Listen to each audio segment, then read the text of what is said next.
Action. Halo, selamat malam.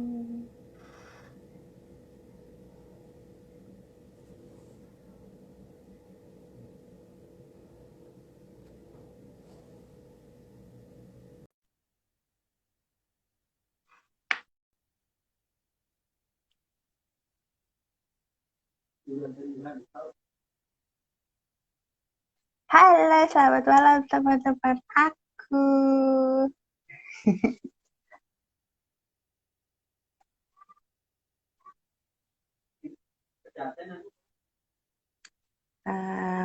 Malam ini kita mau ngobrolin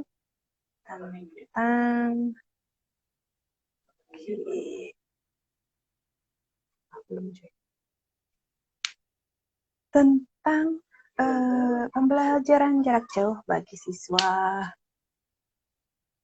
SMK. Ya.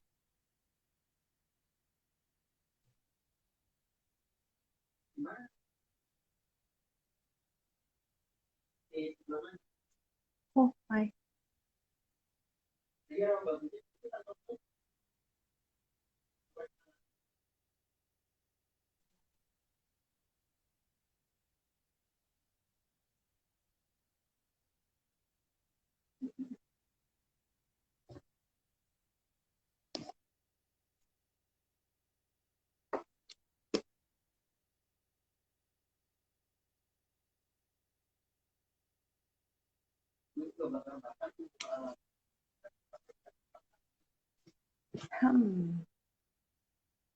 Mari kita invite dulu. Ini caranya.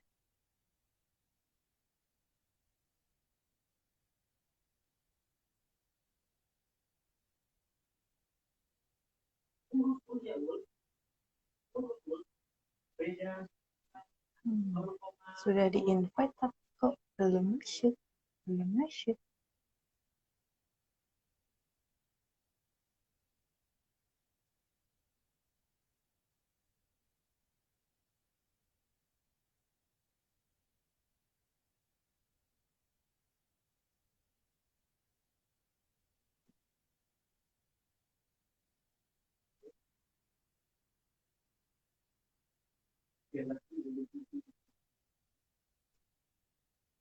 Oke. Hai, kedengeran nggak suaranya? Kedengeran kok suaranya. Sebentar ya. Oke.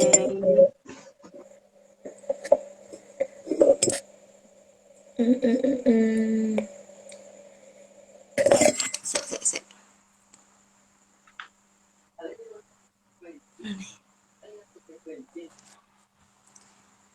Keras nggak suaranya?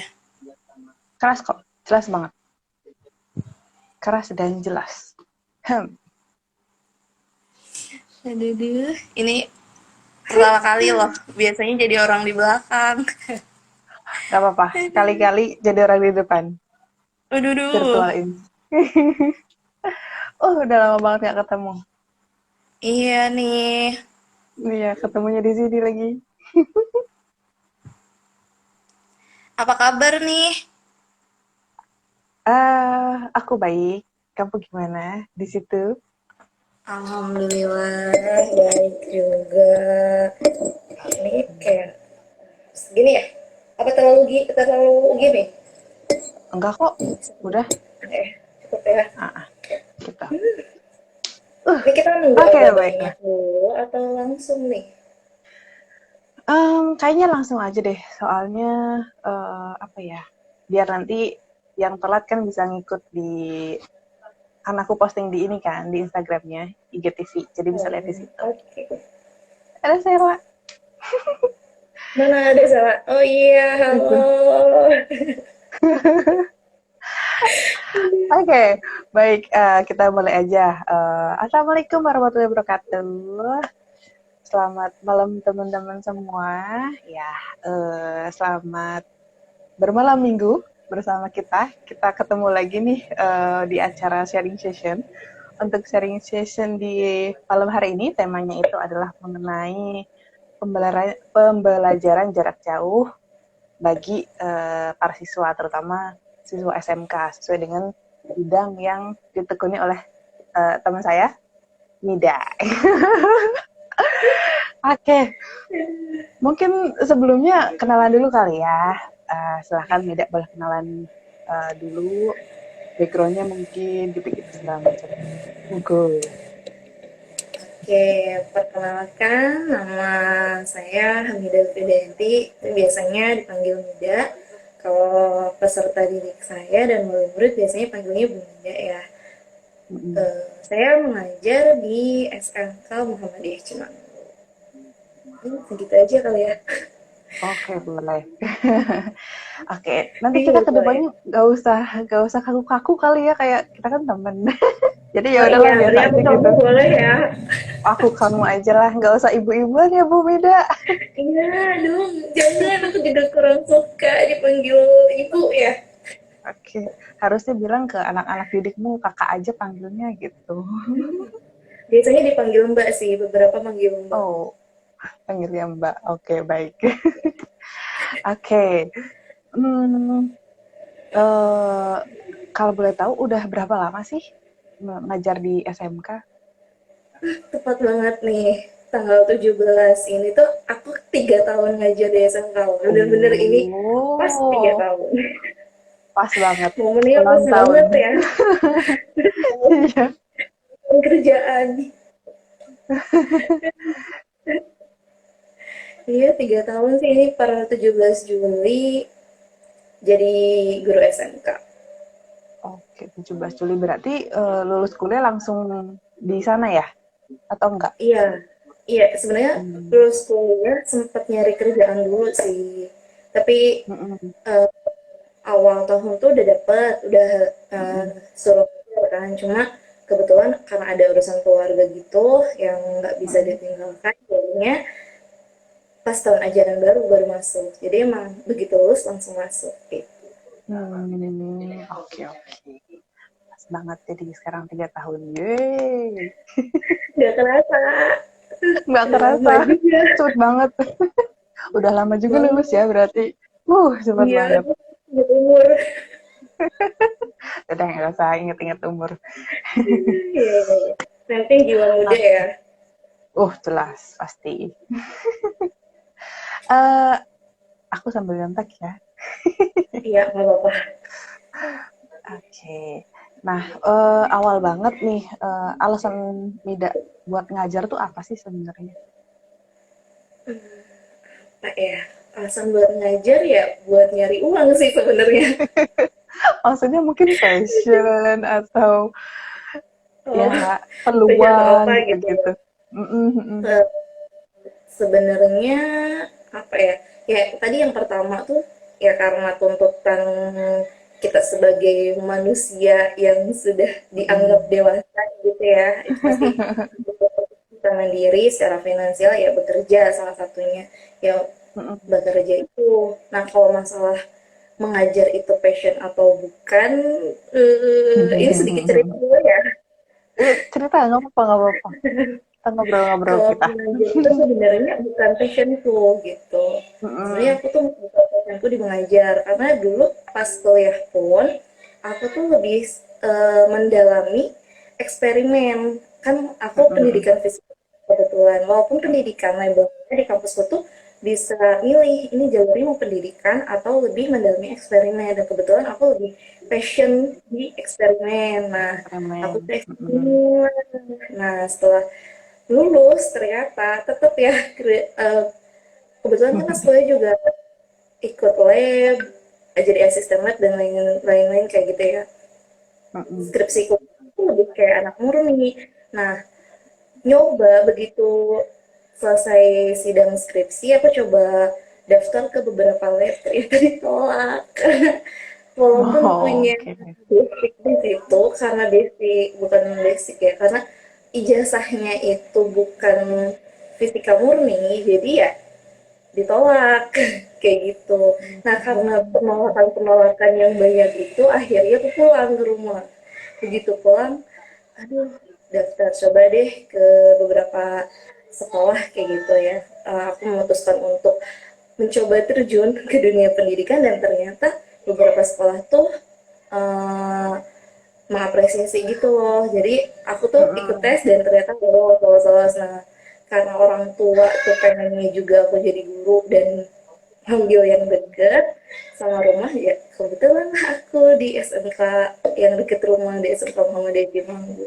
Jadi alasannya ya bukan passion, tapi dipikir-pikir sih kalau menurut aku ya, aku nggak tahu sih Mm-mm. penanggapan orang kayak gimana. Cuma Mm-mm. aku rasa emang aku bukan passion di bidang mengajar ya, di bidang pendidikan, tapi aku merasa semakin kesini aku tuh passionate di bidang ini gitu. Mm-mm. Bukan Mm-mm. passion, tapi aku passionate di bidang ini gitu.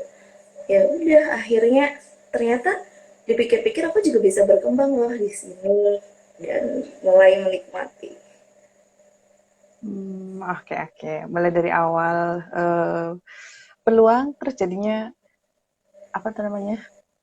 Jadi punya rasa gitu. Ya gitu lah. Gitu ya. Oke, oke. Hmm.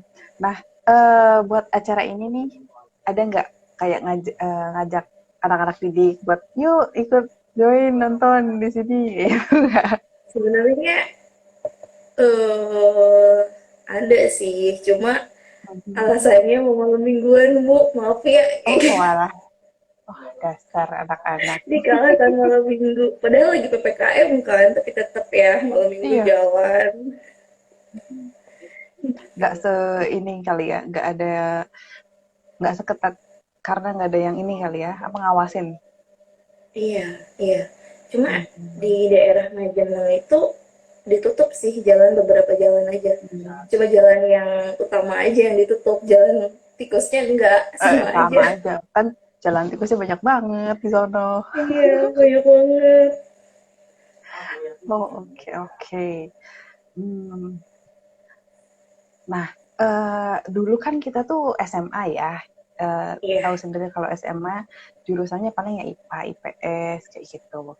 Nah, kalau SMK bahasa. kan eh, ya kalau SMA ada bahasa juga. Kalau SMK kan udah ada jurusan yang memang diharapkan nanti lulus dari SMK terus siap kerja kayak gitu kan. Nah, Iya, benar banget. eh, selain perbedaan itu, bedanya apa lagi sih antara SMA sama SMK? Selain perbedaan apa ya jurusan, ya yang jelas Mhm. ini kalau SMA itu orientasinya lebih ke pemantapan konsep keilmuannya, sedangkan kalau SMK selain keilmuannya itu lebih diutamakan apa ya, kompetensi di bidang yang dia geluti. Misalnya kompetensi keahliannya itu sekarang bukan TBSN ya, adanya otomotif. Misalnya otomotif ya, Mhm. peserta didik itu dituntut untuk benar-benar siap dan kompeten di bidang otomotif kayak gitu, ataupun di bidang lainnya seperti apa tuh, teknik jaringan atau yang lain-lain kayak gitu. Hmm. Itu dan juga apa ya, eh, kompetensinya kan di SMK ya, jadi lebih ngerti SMK. Kalau SMA sih kurang paham.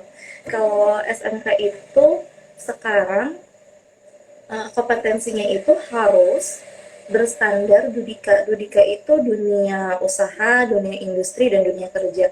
Jadi harus sesuai dengan apa yang dimau oleh mereka kayak gitu. Karena biar nanti begitu keterserapan apa begitu lulus dia bisa langsung terserap di dunia kerja.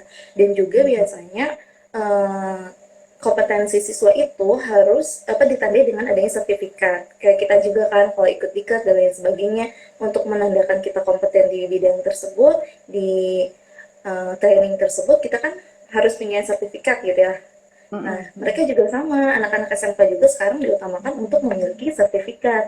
Sertifikatnya ada grade-grade-nya sendiri. Jadi kalau misalnya yang pengujinya itu cuma guru, ya dia sertifikatnya ya berarti levelnya masih bawah. Nah, kalau di SMK saya itu sedang berusaha untuk bisa semuanya berstandar BNSP. BNSP itu Badan Nasional Sertifikasi Profesi kalau nggak salah ya. Nah, itu. Mhm. Mhm. Nah, biasanya selain uh, upaya yang kita lakukan biar mereka dapat BNSP ini sebenarnya semua sekolah juga pasti dianjurkan untuk memilikinya ya. Itu kita Mm-mm. ada yang namanya TEFA. TEFA itu Teaching Factory. Jadi pembelajarannya itu benar-benar berbasis industri kayak gitu. Kelasnya dan lain sebagainya itu ditampilkan benar-benar nuansa dunia kerja kayak gitu. Kalau tentang perhotelan dia benar-benar kayak kamar hotel, lobby dan lain sebagainya. Terus kalau misalnya apa perkantoran dia benar-benar kayak kantor. Kalau bengkel otomotif kayak gitu ya, tempat ininya di sesuai dengan bengkel dan otomotif. Pokoknya kayak gitu lah disamakan. Selain Teva juga ada yang namanya UP. UP itu unit produksi. Tapi agak beda dengan Teva. Sama-sama menghasilkan barang, cuma kalau Teva itu basisnya itu bukan basis ya. Tapi apa ya? Orientasinya itu bukan untuk profit, tapi benar-benar untuk latihan siswa. Sedangkan kalau unit produksi itu sudah bukan untuk belajar lagi, kita orientasinya untuk profit kayak gitu. Oke, jadi emang udah disetting buat nanti di dunia kerja itu kayak gimana gitu ya. Iya. Nah, eh, berarti itu settingan itu tuh kalau misalkan dia mau sertifikasi. Kalau misalkan di Nah, sekolah itu masih kayak biasa gitu kan ya?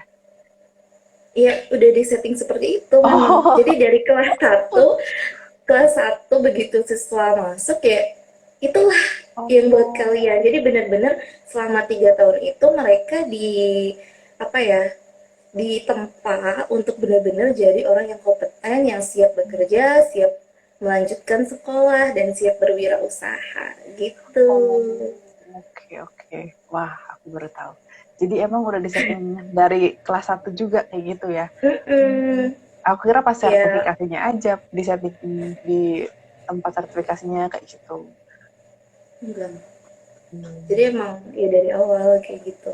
Tapi kalau Hmm. misalnya mau ada apa ya namanya ujian sertifikasi kayak gitu, biasanya ada pendalaman materi mungkin selama 1 bulan mereka Hmm. kayak benar-benar fokus di lab, fokus di TEFA dan di UP kayak gitu sih.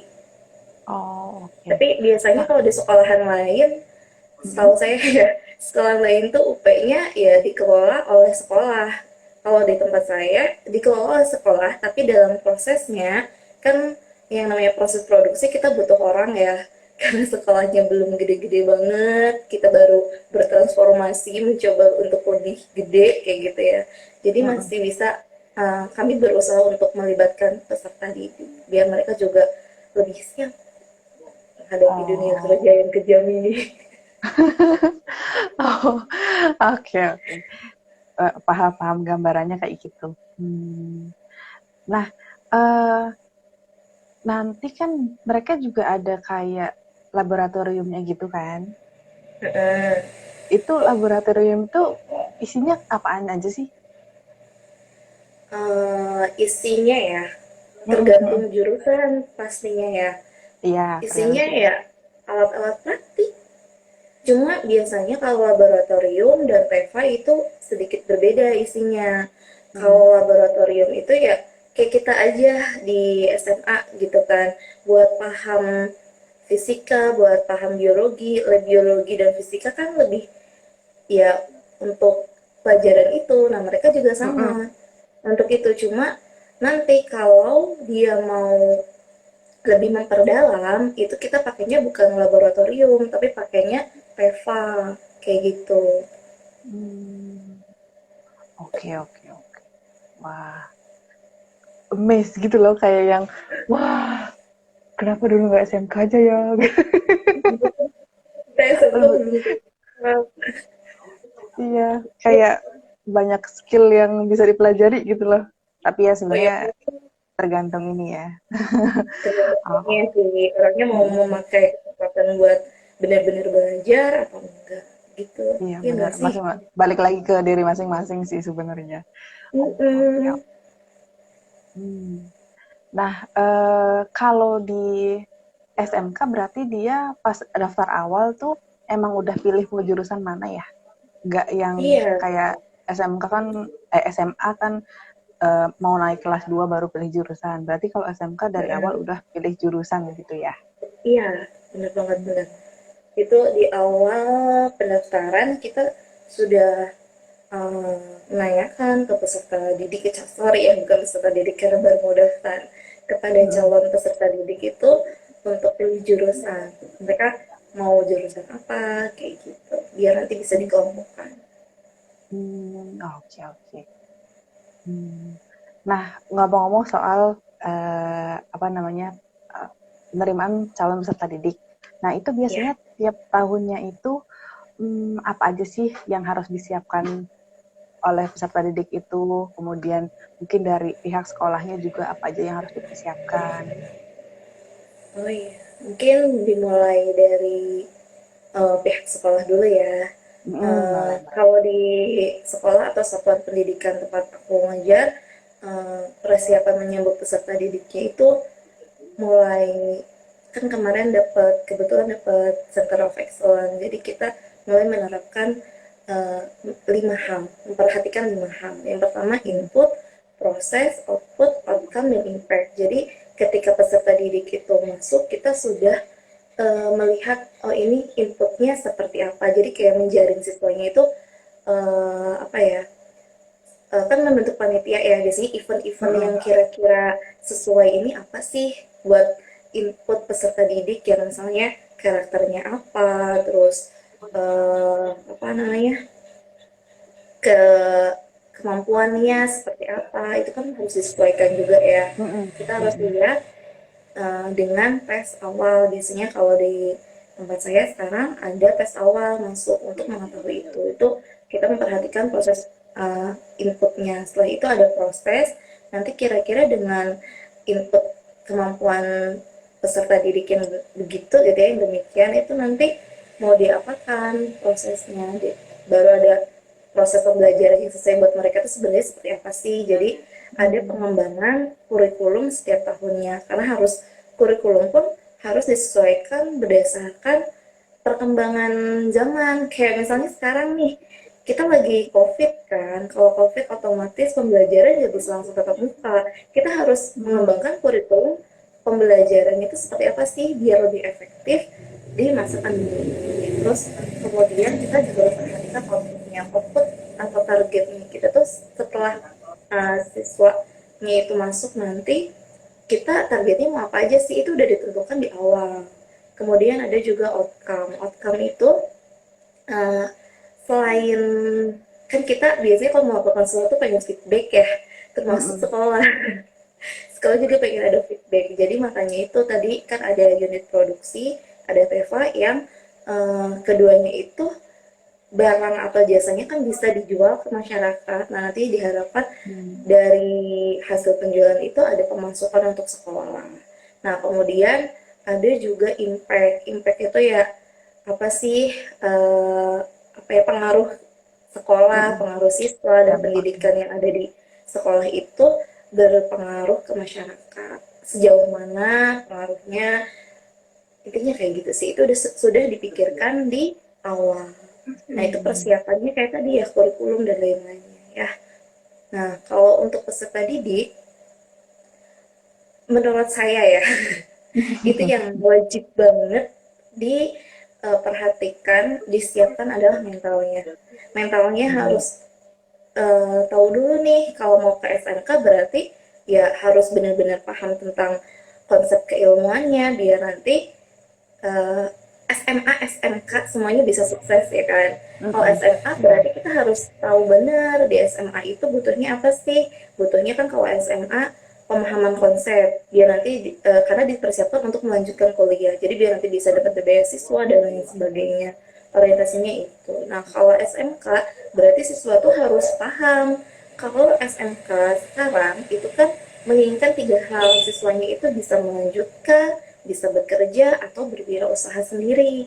Jadi mentalnya harus lebih kuat lagi, karena gak cuma apa ya, gak cuma mempersiapkan untuk kuliah aja atau melanjutkan ke jenjang yang lebih tinggi. Jadi mereka juga harus bisa dan harus siap kalau misalnya langsung bekerja seperti apa, berwirausaha seperti apa gitu. Terus Hmm. itu kan tadi yang pertama mental, yang kedua itu tentunya mengenali diri sendiri dulu, karena dengan mengenali sorry ya kita gabut mengenali diri sendiri kan jadi tahu kan tujuannya apa, yang kekurangan, kelebihan, terus tujuan hidupnya apa. Akhirnya kita bisa menentukan nih jurusan yang paling cocok dan paling kita mau itu yang sesuai dengan bakat, potensi, dan karakter kita tuh apa, yang mana kayak gitu. Jadi untuk nggak ada tuh nanti istilahnya kayak mungkin kita juga pernah ngalamin ya kayak kejebak di jurusan ini kayak gitu kan, kejebak di Hmm, hmm, hmm. kompetensi ini kayak gitu. Itu biar nggak terjadi. Semuanya sama, SMA SMK harus bisa mengenali dirinya sendiri untuk para calon siswa. Dan yang ketiga, yang namanya sekolah itu pasti kan butuh dana ya, ya kan, walaupun memang Hmm, hmm, hmm. dana itu sebenarnya urusan orang tua mungkin, cuma kan kita nggak semua orang diberkati privilege orang tua yang apa namanya, yang mampu, yang mapan. Jadi ya kita sebisa mungkin harus bisa mengukur diri nih, eh, kalau dengan keuangan atau finansial begini dan kemampuan saya begini, kira-kira gimana gitu, cocoknya kemana gitu. Dan peluang kerjanya mana nih, nah itu penting banget dia bisa tahu peluang kerja ya, karena dengan mengenali diri sendiri nanti bisa tahu nih peluang-peluang, kesempatan-kesempatan mana yang bakal diambil gitu. Hmm, oke, Paling oke. itu aja. Nah, oke, baik. Nah, dari yang tadi udah dijelasin, eh, pernah nggak sih ada peserta didik yang dia ngerasa, wah, nggak cocok nih ternyata aku ngambil jurusan ini nih, gitu. Itu pernah nggak kayak gitu? Terus dia pengen Bukan pindah. uh, bukan pernah lagi ya, itu pasti tiap tahunnya ada aja, dari kelas satu tiba-tiba kelas 2, aduh bu kayaknya saya nggak cocok deh di jurusan ini. Kayak kita aja kadang kan kayak gitu ya.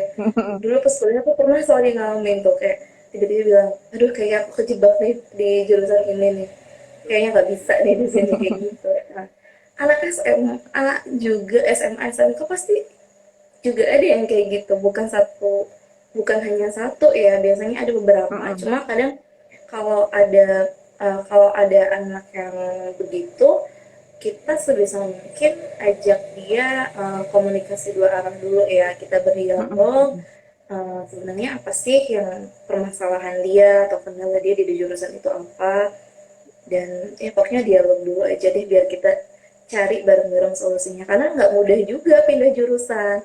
Sekarang kalau misalnya data peserta didik itu kan terintegrasi ya di dalam Dapodik. Nah, Mm-mm. pindah Mm-mm. jurusan itu susah.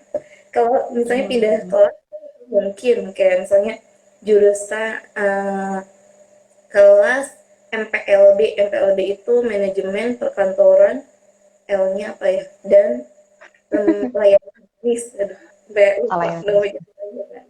Nah, misalnya jurusan MPLB itu MPLB 1 nih, kelas MPLB 1 pengen pindah ke MPLB 2 itu masih mungkin, tapi sedangkan kalau misalnya dari MPLB tiba-tiba pengen ke TB apa otomotif misalnya ya, teknik otomotif, itu agak berat ya kalau sudah masuk Dapodi.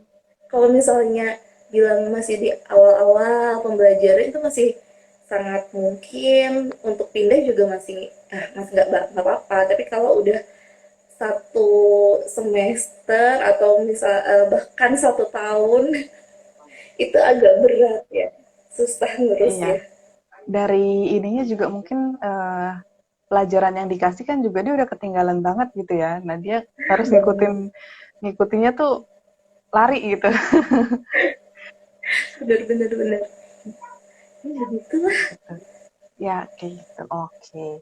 Nah, biasanya jurusan favoritnya apa sih di SMK tuh? Eh, jurusan favorit itu tergantung ya. Mm-mm. Kadang kalau anak cowok kebanyakan teknik otomotif, tapi tetap sih ada ceweknya, ada perempuannya. Mm-mm. Cuma lebih Ada juga banyak atau cewek. mayoritas itu ya cowok kalau teknik Mm-mm. otomotif. Nah, terus PKJ, kalau sekarang namanya bukan PKJ ya, aku masih kurang hafal itu nama-nama kayak gitu. Intinya yang komputer jaringan Mm-mm. itu biasanya agak seimbang, favorit cewek cowok. Nah, sedangkan Mm-mm. kalau akuntansi itu mayoritas Cewek. cewek. Iya. Biasanya kayak gitu. Dan untuk MPLB itu ya mayoritas cewek, tapi perbandingannya kadang eh, kayak 70 banding 30% kayak gitu. 70 banding tiga Oke. puluh lah. 70 banding 30. Oke, oke, baik. Oke. Nah, sama tadi kan udah bilang kalau untuk kurikulum juga dipersiapkan ya sebelum Mm-mm. penerimaan peserta didik. Nah, untuk kurikulumnya sendiri itu yang ngembangin tuh sekolahnya sendiri atau dari pusat sih, kementerian gitu-gitu? Oh, ini untuk SMK. eh, Mm-mm. jadi pemerintah itu kan ada Dinas Pendidikan dan Kebudayaan dan juga ada Mm-mm. eh, Kementerian Vokasi ya. Kementerian Pendidikan dan Mm-mm. Kebudayaan dan Kementerian Vokasi. Kalau SMK itu Mm-mm. ada dua itu. Nah, jadi nanti kurikulumnya itu dari sana dikasih kayak mentahannya seperti ini, silahkan dikembangkan sesuai dengan kebutuhan, sesuai dengan maksudnya ya sesuai dengan kebutuhan Dudika dan kita gitu. Seperti apa itu bebas sih dikembangkan. Pemerintah tuh ngasih keleluasaan untuk tiap satuan pendidikan atau sekolah untuk apa namanya mengembangkan kurikulumnya kayak gitu, asalkan apa namanya sesuai lah sama garis besar pembelajaran itu seperti apa kurikulum. Oke, baik. Berarti dikembangkan oleh masing-masing sekolah gitu ya. Iya, bisa dikembangkan. Mungkin Hmm. SMA juga sepertinya sama, karena kan sekarang kalau nggak salah SMA juga ada tuh sekolah penggerak. Kalau SMK kebetulan sekolahku juga ikut itu sekolah penggerak. Jadi kayaknya SMA juga sempet lihat daftarnya sih ada. Nggak Hmm. tahu sih ada atau enggaknya. Oke, oke, baik. Nah, Pas. eh sekarang kita beralih ke yang lagi ini. Jadi, eh ini kan kita udah 2 tahun ya untuk COVID. Nah, Mm-mm. perbedaannya apa sih antara yang sebelum dan sesudah COVID? Mungkin Aduh, dari eh, mulai dari penerimaan siswa, terus pembelajarannya, gitu-gitu. ya. Iya kebetulan aku kan sempat ngajar 1 tahun tanpa COVID ya, dan dua Ya. tahun dengan COVID nih. Mm-mm. Perbedaannya banyak banget nih dari mulai penerimaan peserta didik ya. Ketika Mm-mm. tanpa kita nggak belum pandemi seperti ini, belum ada COVID, kita tuh Mm-mm. bisa loh survei lapangan, terjun langsung ke bawah kayak gitu ya tanpa khawatir kalau kita itu tertular, kalau kita itu bakal sakit kayak gitu. Nah kalau Mm-mm. sekarang itu kalau misalnya survei lapangan tuh kayak agak sedikit khawatir juga ya kan, kita nggak tahu nih orang yang kita temuin ini udah ketemu siapa aja dan dia ketat prokes atau enggak gitu kan. Mm-mm. Jadi agak khawatir aja sih. Dan perbedaannya event-event yang bisa dilakukan lebih asik dilakukan langsung tuh nggak bisa dilakukan secara langsung di saat pandemi ini, jadi lebih ke daring atau bahkan kita eh, apa ya nge-blacklist gitu loh beberapa event untuk penerimaan siswa baru karena COVID Hmm. kayak gitu. Terus yang itu yang pas penerimaan siswa baru ya, terus yang kedua Mm-mm. saat pembelajaran. Nah, ini jadi dilema banget sih untuk anak-anak SMK karena saya melihat mereka tuh mungkin kalau kelas 1 masih belum butuh banget ya, tapi kelas 2 kan mereka tetap harus magang di saat pandemi. Mereka tuh kayak yang aduh saya belum siap nih kalau buat terjun langsung dan untuk magang gitu ya ke Dudika, kayaknya kayak belum bisa apa-apa kayak gitu karena memang pas tahun pertama COVID tuh langsung kayak kolaps gitu loh. Aduh, ini tiba-tiba kita yang apa namanya harus belajar online, harus praktek juga nggak bisa langsung kayak cuma lihat video tutorial dan di agak ribet juga ya. Maksudnya kan kebetulan deket dengan gugus COVID, jadi agak susah untuk mendatangkan peserta didik. Walaupun misalnya kita pakai sistem shift juga kan agak susah ya. Misalnya satu satu sesi cuma ada 3 atau 4 orang juga agak berat untuk mendatangkan peserta didik dan walaupun misalnya sudah didatangkan mereka dibatasi waktunya yang biasanya praktik itu ada mungkin dari jam 8 sampai jam 4 atau setengah 4 ya biasanya jam kerja itu setengah 4 itu hanya dilakukan 2 jam jadi benar-benar kayak Wow. mereka tuh dalam waktu sesingkat itu kompetensinya malah tuntutannya ya malah lebih besar dari tahun sebelumnya jadi mereka benar-benar ngerasa kayak aduh belum siap aduh ini gimana kayak gitu. Nah setelah magang ini kemarin kan kebetulan saya jadi aku tuh jadi wali kelas berapa ya 11 jadi kan mereka magang setelah magang pas magang tuh mereka cerita kan aduh Bu, ini gimana ya? Saya nggak disuruh ini kayak belum terlalu bisa dan kayak gitu. Saya jadi ternyata kerja itu nggak enak ya kalau kita nggak kompeten, kita dimarahin kayak gitu. Tapi kalau misalnya ada juga cerita yang kayak anaknya tuh malah dibilang gitu, kamu kalau udah lulus langsung ke sini aja ya daftar. Pokoknya kamu harus daftar ke sini kalau udah lulus. Ada yang sampai kayak gitu. Jadi tergantung individunya mereka memanfaatkan 2 jam yang singkat atau pertemuan yang singkat itu seperti apa bener-bener apa ya anak sekarang tuh dituntut untuk bisa memanajemen waktu manajemen diri biar dia bener-bener bisa jadi orang yang kompeten gitu sih dan apalagi ya itu kan tadi baru pas proses pembelajaran ya ini kemarin ada sedikit dilema juga nih ketika apa namanya ujian ujian tuh kelas 3 kan online terus kadang kalau eh, apa ya pembelajaran online melakukan apa dengan e-learning kan biasanya kayak Moodle, Edmodo, Google Classroom, terus LMS kayak gitu ya. Itu kan platform-platform yang nggak real time kayak gitu loh. Maksudnya kalau Edmodo masih bisa real time ya kalau notifikasinya dihidupkan. Tapi kalau yang lain eh, kan nggak real time jadi mereka untuk mencapai pemahaman tertentu agak sedikit susah kayak gitu kadang kan guru juga harus pekerjaan guru tuh nggak ada yang dikurangin selama pandemi malah ditambah jadinya nggak bisa harus bener-bener standby jawabin pertanyaan anak satu itu kayak agak susah jadi kayak kadang bagi waktu aja nih ini jam segini untuk jawabin pertanyaan dan sebagainya gitu. Oke. Jawabin pertanyaan tuh pertanyaan apa sih?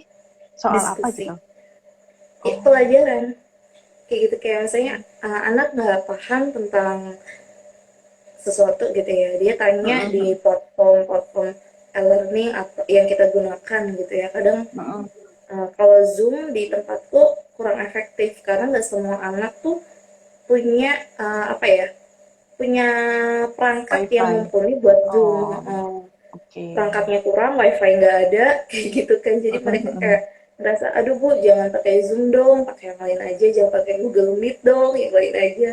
Jadi kita pakai platform-platform itu yang bisa diakses di mana aja, kapan aja, tapi ya itu tidak real time. Kalau untuk diskusi agak sedikit kurang dan apalagi ya. Dan biasanya kalau kuota atau data yang kita bisa apa ya kita konsumsi ya konsumsi kalau kita pakai Zoom kan agak besar ya sedangkan kalau pakai Iya. yang tadi disebutkan itu kan cuma berapa KB atau MB, bahkan apa, MB atau bahkan KB, karena KB pasti lebih kecil ya. Iya. Oke. Kayak gitu ya kurang lebih. Nah, boleh tahu nggak kayak misalkan jadwal sehari-harinya tuh gimana sih anak-anak tuh?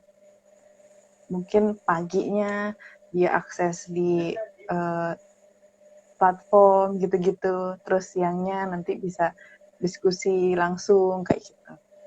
Kepo. Di sekolahku ya, ke sekolah lain nggak tahu. Kalau di sekolahku itu pembelajaran daring dimulai dari pukul 7. Biasanya itu di Mm-mm. aksesnya jam 11 malam.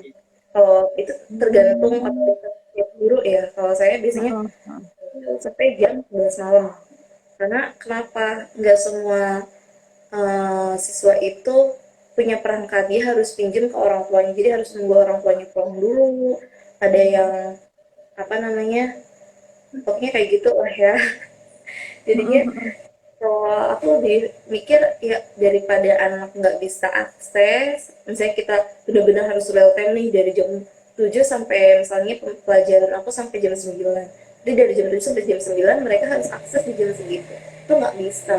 Mungkin kalau di sekolahan yang uh, inputnya dari keluarga yang menengah ke atas mungkin bisa ya, dan itu sangat mudah banget, pembelajaran online juga masih bisa seperti pembelajaran biasa kayak gitu, tatap muka kayak gitu kan. Kalau di tempatku nggak bisa, jadi ya pagi-pagi sampai malam harus, kadang-kadang harus apa namanya, lihat kalau ada siswa yang melakukan pembelajaran gitu. Nah, terus biasanya kalau ada jadwal praktik, itu biasanya siswa dari jam 7 sampai sore, kan per sesi ya, karena Mm-mm. kadang praktik kalau laboratorium virtual emang membantu. Itu kan ada ya Mm-mm. laboratorium, sorry, laboratorium virtual.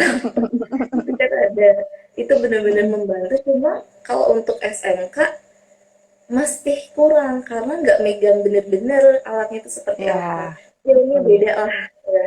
Kalau Masih lihat ngambang. asli, akhirnya ya kalau siang, ya dari pagi sampai siang itu yang ada jadwal untuk apa namanya, untuk praktik ya mereka datang ke sekolah kayak gitu sampai sore. Nah, biasanya jadwalnya itu kita melakukan tatap muka bersesi itu hanya kalau eh, apa ya, status penyebaran COVID-nya itu nggak tinggi. Oh, Jadi oke. kalau kayak sekarang lagi PPKM ini kita nggak bisa tatap muka kayak gitu. Jadi harus ya menunda-nunda. Ya, Oke. Berarti emang ya harus lihat situasi dulu ya, baru bisa tatap muka walaupun dia dijadwalin gitu untuk datang ke sekolahnya. Oke. Nah, buat pengganti itu berarti balik lagi ke pembelajaran dari rumah gitu ya, pakai iya, media tadi. benar. Hmm, Kayak oke, tutorial baik atau lab baik. virtual kan. Lab virtual. Nah, itu apa ya? Ya jelas kurang ini ya, kurang Kurang mantap. greget gitu, kurang mantep gitu buat belajarnya juga. Tapi ini nggak sih,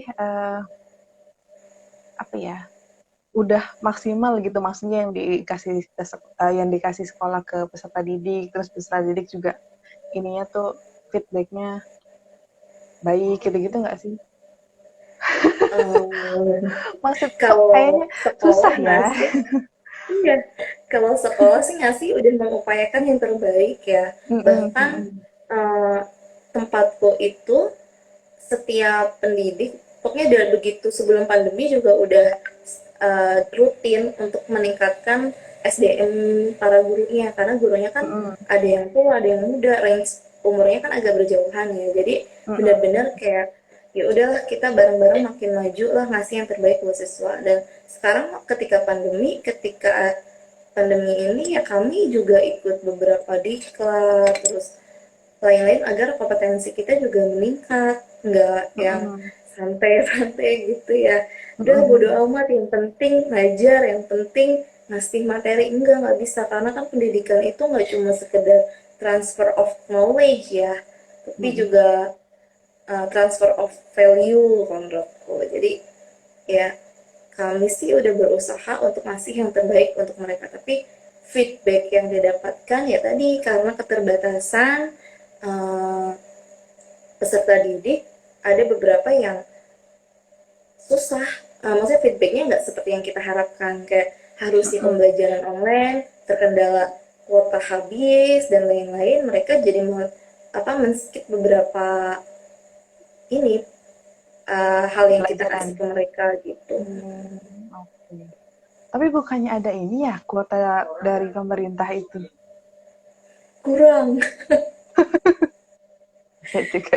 ya. Tahu ya, kalau tadi itu dapat kuota berapa giga lah. Kalau aku sendiri 10 giga dalam waktu 1 bulan alias 30 hari itu sangat kurang, karena Kurang. kurang banget.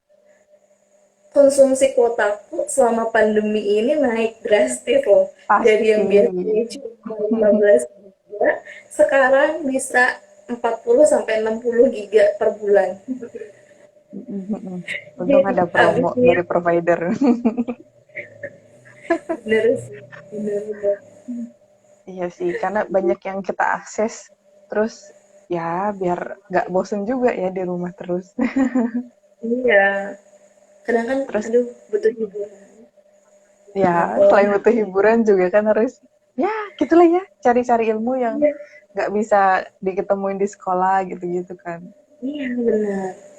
Hmm, Itu sih kendalanya. gimana? Oke oke. Nah,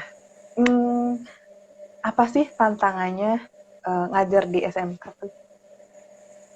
Tantangannya, aduh ini longgar banget ya, kayak gak nyaman. Dikecilin gini loh. Nggak bisa, ini udah full. Kecil. Ini kepalanya yang kurang gede kayaknya ya. Iya Ah, kayaknya aku gede itu ini banget. melorot. Mau pakai headset punya aku lagi abis dipakai buat setor hafalan sepupu-sepupuku, nggak tahu di mana nih. Dipakai yang Hilang. ini. Iya pakai itu nggak hilang kelihatan soalnya.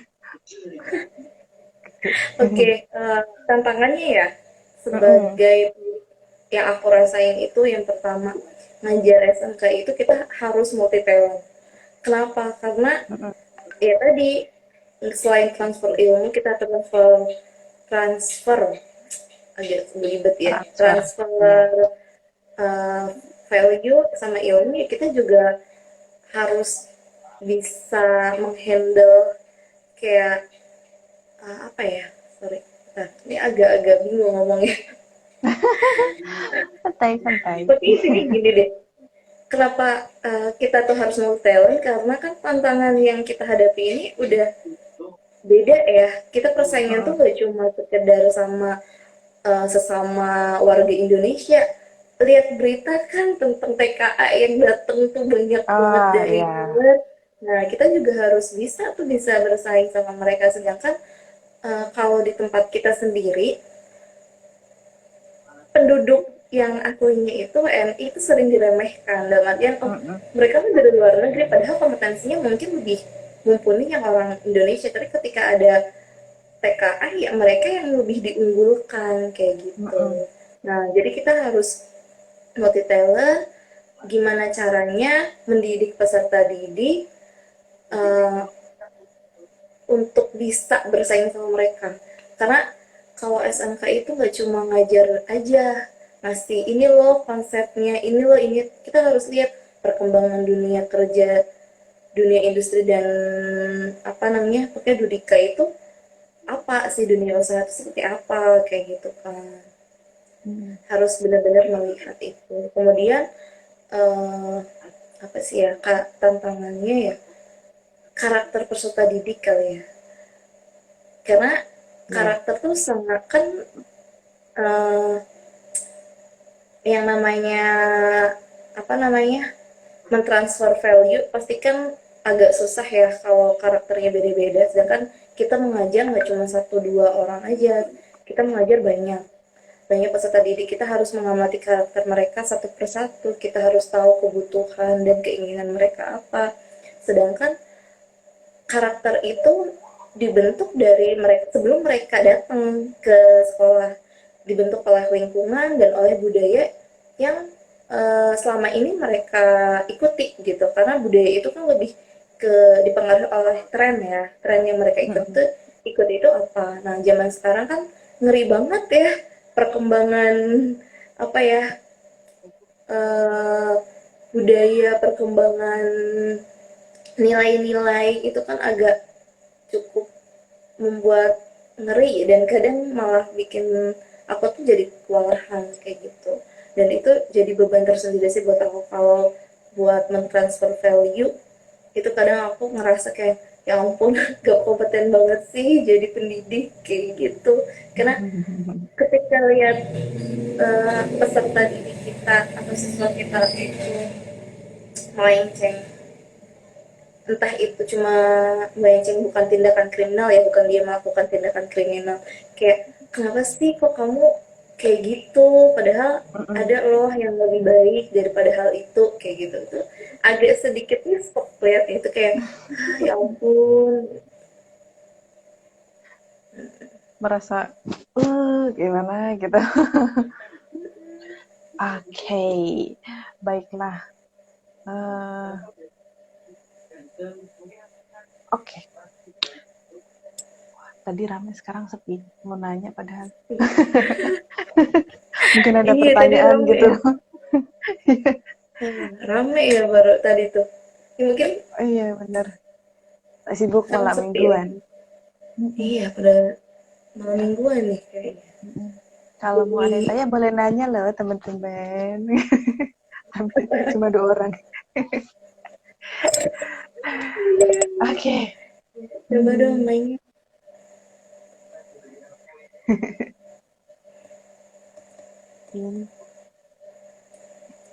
Baiklah. Oke. Nah,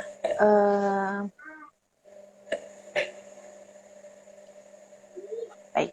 Nah, kalau dari Mida sendiri, eh, selama ngajar tuh apa ya?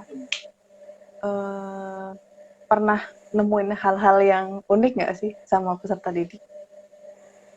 Hal yang unik, Mm-mm. oh, pernah.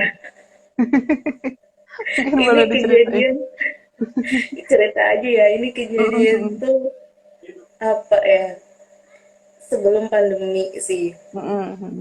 Jadi kan ada tuh lagi ngajar, karena kan ya tadi ya karakter tiap anak kan memang beda-beda, terus juga dipengaruhi oleh lingkungan mereka juga ya. Itu waktu itu Mm-mm. ada anak yang marah karena Mm-mm. diingatkan uh, untuk tidak bermain handphone, karena saat itu Oh. lagi apa namanya, lagi menjelaskan kayak gitu loh. Jadi ya kalau main handphone kan otomatis fokusnya sama handphone ya, bukan sama Mm-mm. kita gitu kan. Nah akhirnya aku ingatkan, nah ada satu anak yang itu anaknya itu yang diingatkan marah.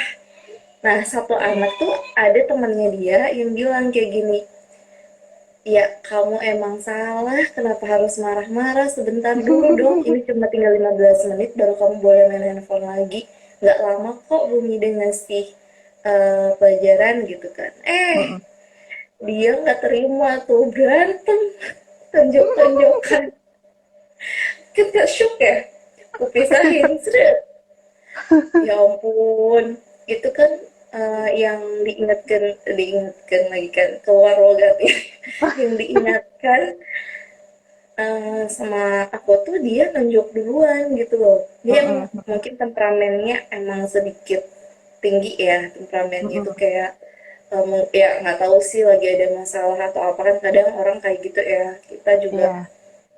agak susah sih kalau urusan kayak gitu. Nah dia yang nonjok duluan, dia nonjok berkali-kali itu ke temennya, dipisahin susah.